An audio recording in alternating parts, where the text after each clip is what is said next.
Welcome to TechAlibert channel. In today's video, I'll show you how to fix Windows settings not opening on your Windows 11 laptop or PC.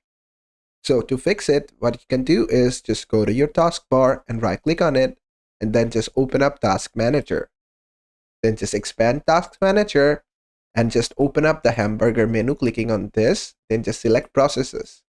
After doing that, you have to find Windows Explorer over here. Just search for Windows Explorer.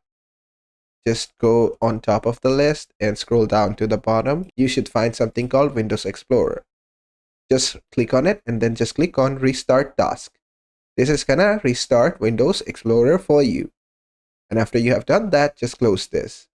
Then just try to go ahead and open up settings. It should work. But still, if it doesn't work, what you have to do is just go to your search and then just type Control Panel and then just open up Best Match Control Panel.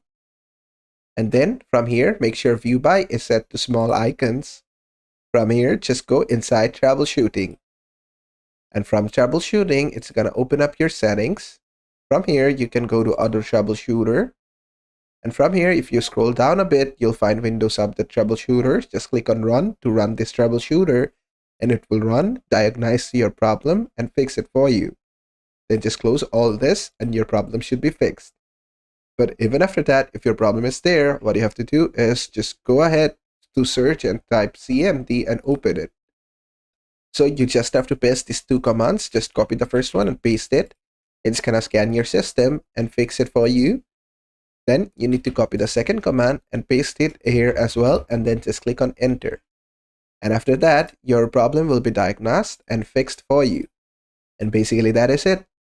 And that is how to fix Windows settings not opening or not responding on your Windows 11 laptop or PC.